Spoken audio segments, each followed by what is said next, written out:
Halo, welcome back to my channel. Hari ini aku mau lanjutin review MOS episode 10. Tapi sebelum itu jangan lupa subscribe ya, buat bantu perkembangan channel aku. Kalau gitu kita langsung ke pembahasannya aja.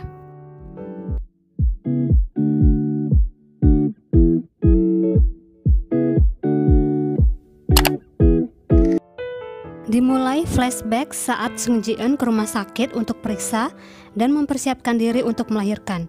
Saat dia ingin pulang, dia melihat dalam kamar pasien ada seorang ibu tengah berusaha membunuh putranya sendiri. Dia pun berusaha mencegahnya, tapi saat si ibu melihat Sung Ji-eun, dia teringat dengan obrolan Sung Ji-eun dengan wanita di episode 1, dan dia berusaha meyakinkan Sung Ji-eun agar tidak melahirkan bayinya. Kalau gitu, si ibu ini nguping obrolan Sung Ji-eun ya. Kalau gitu, apa putranya itu juga punya gen psikopat? Siapa ya putranya ini? Ternyata wanita di episode 1 ini juga bekerja sebagai perawat di rumah sakit ini. Makin penasaran? Saat Sung Ji-eun keluar dari rumah sakit itu, dia melihat si ibu tadi jatuh dari atas dan melihat kalau putra si ibu berada di jendela kamarnya. Apa mungkin anaknya yang mendorong ibunya? Kepala polisi mengumumkan penutupan kasus tersangka tali simpul. Ternyata Gomuchi tidak tewas. Gomuchi melihat luka gores di lehernya, samar-samar mengingat Jung Barem mencekik dia. Saat dia melihat tangan Jung Barem diperban, dia bertanya kenapa, tapi Jung Barem beralasan tangannya terjepit pintu. Jung Barem mengingat kejadian semalam saat ia ingin membunuh Gomuchi, dan dia teringat ucapan gadis itu yang membuatnya berpikir perbuatannya dari otak jahat Sung Yohan. Sepertinya Oh Bong Yi mengira tangan Jung Barem terluka karena emang terjepit pintu. Sekali lagi, Jung Barem ke lapas menemui Han Seo Jun untuk mengkonfirmasi kelakuan tidak biasanya. Han Seo Jun pun seperti mengakui kalau otak Sung Yohan yang mengendalikannya. Tapi yang bikin tambah penasaran, kenapa saat Han Seo Jun bilang seperti itu ekspresinya serius, seolah menasehati agar Jung Barem jangan dikuasai oleh otak Sung Yohan. Seharusnya kalau otak Sung Yohan yang menguasai, bukannya dia juga senang? Ada juga yang mengikuti jejak dia. Detektif Park yang mendapat fakta kalau makam itu bukan putrinya, dia datang dan bertanya ke Han Seo Jun di mana putrinya.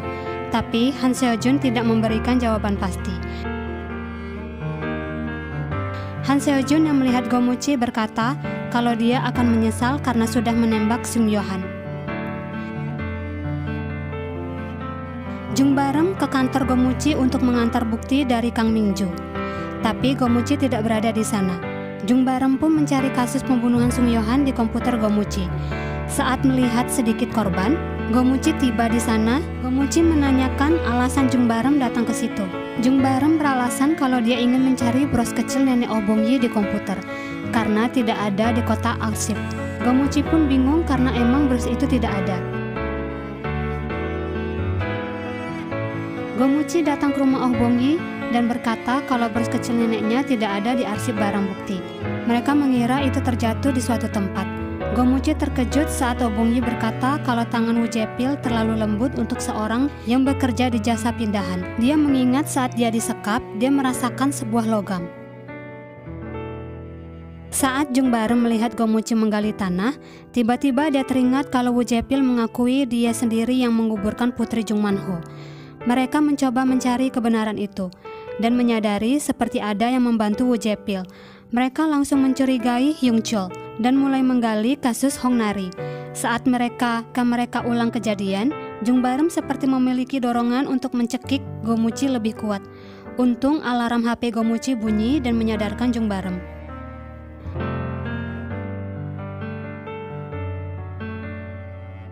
Mereka pun datang ke rumah Hyung Chul untuk menangkapnya. Hyung Chul tidak terima. Mereka mulai menerangkan reka kejadian Hyung Chul membunuh Hong Nari satu persatu. Tapi Hyung Chul tetap menolak sampai polisi datang membawa surat penangkapannya.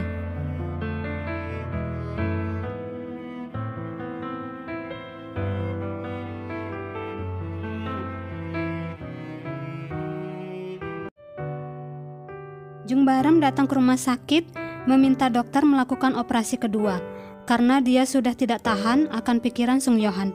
Tapi dokter itu menolak. Jung Barem marah mendengarnya dan meninggalkan rumah sakit. Dokter itu pun segera melaporkan tingkah laku Jung Barem ke Kepala Sekretaris Presiden. Kepala Sekretaris Presiden itu Choi Yong-sin. Dia menelpon seseorang dan mengajukan permintaan mendesak. Permintaan apa ya? Oh Bong-yi mendapat kabar kalau Kang Duk-su telah kembali tinggal di lingkungan ini. Gomuchi sangat marah saat mendengar kabar kalau penangkapan Hyung-chul ditolak karena tidak adanya cukup bukti. Gomuchi mengambil buku catatan Kim Yong-hae dari Choi Hong-ju. Saat melihat foto Kim Yong-hae, dia seperti mengenal wanita yang ada di sampingnya. Sepulang kerja, Oh Bong-yi seperti merasa seseorang mengikutinya, yang ternyata itu Gomuchi. Gomuchi terus meyakinkan Oh Bong-yi untuk segera pindah, tapi tetap ditolak Oh Bong-yi. Jung Barem datang ke gereja dan berdoa agar dia tidak menjadi monster seperti Sung Yo-han. Keesokan harinya, polisi datang ke lokasi pembunuhan. Detektif Shin mengabarkan Jung Barem kalau dia akan dipindahkan ke kantor pengelolaan bukti dan menjadi rekan Gomuchi. Di saat yang sama, Detektif Shin mendapat kabar kalau di lokasi pembunuhan ditemukan modus operandi Sung Yo-han, dan kepala polisi meminta mereka menganggap kasus ini adalah kasus pembunuhan biasa, dengan alasan masyarakat masih trauma dengan kejadian setahun yang lalu. Jung Barem teringat bros nenek Oh Bong-yi dan terus bertanya ke Gomuchi. Jung Barem mulai mencari dari foto basement Sung Yo-han hingga video Hankook dan menemukan kalau sepertinya bukan Sung Yo-han yang membunuh nenek Oh Bong-yi dan Gomu-won.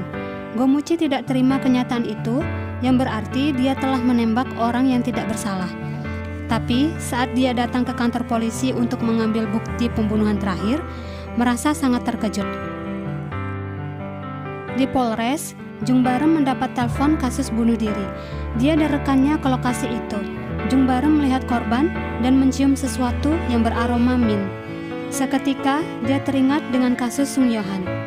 Dia terus mencari kesamaan korban dan menemukan kalung Gomu-won serta bros nenek Oh Bong-yi di sana. Dia pun terkejut dan terjatuh dari kursi. Tapi saat rekan sesama polisi datang, justru tidak mendapatkan barang-barang itu. Jung Barem jadi merasa aneh.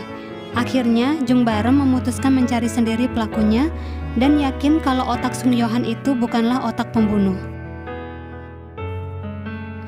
Gomuchi yang menunggu Jung Barem di Polres, dia melihat foto wanita di laptop Jung Barem dan mengingat kalau wanita ini ada di foto Kim Yong-hae. Gomuchi pun mencari wanita ini yang ternyata teman Kim Yong-hae, Hae-won, dan mendapat info kalau Hae-won ini hampir setahun menghilang.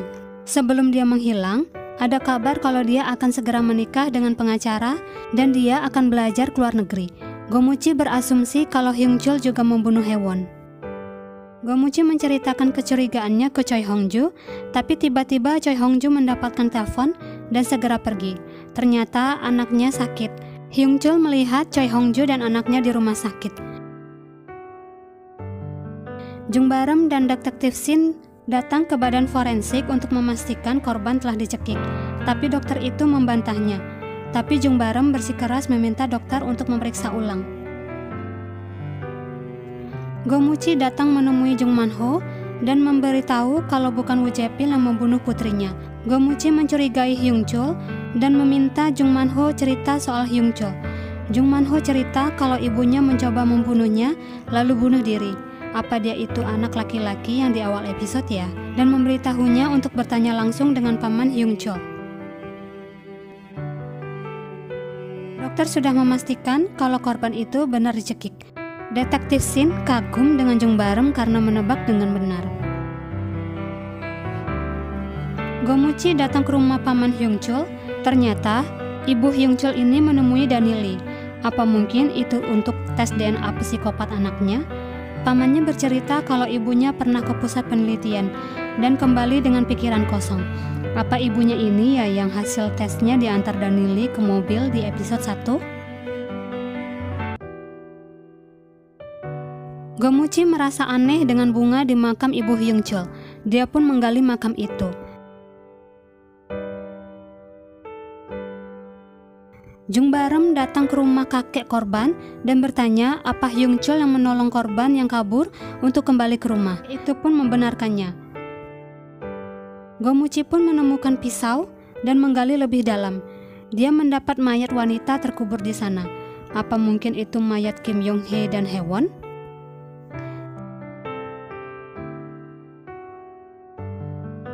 Saat Jung Barem berpikir siapa korban selanjutnya, malah melihat Dongku di depan rumahnya.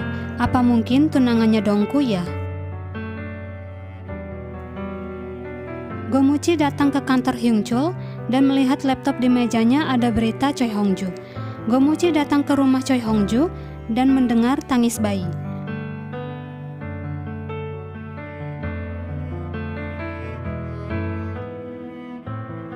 Ternyata Hyung Chul datang ke rumah tunangan Dongku dan berusaha membunuhnya. Di saat yang tepat, Dongku dan Jung Barem tiba. Jung Barem yang masuk terlebih dahulu dicekik oleh Hyung Chul. Hyung Chul berusaha melarikan diri tapi dikejar Jung Barem. Jung Barem pun akhirnya dipukul hingga pingsan.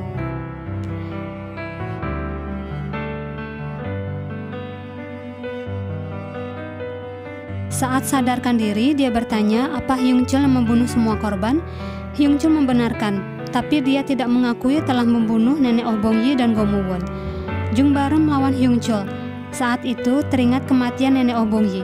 Di saat dia mencekik Hyung Chul, seperti merasakan dorongan ingin membunuhnya.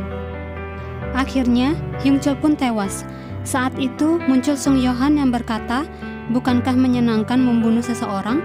Jung Barem yang mendengarnya terkejut. Terima kasih sudah menonton video aku sampai habis. Sampai jumpa di episode 11.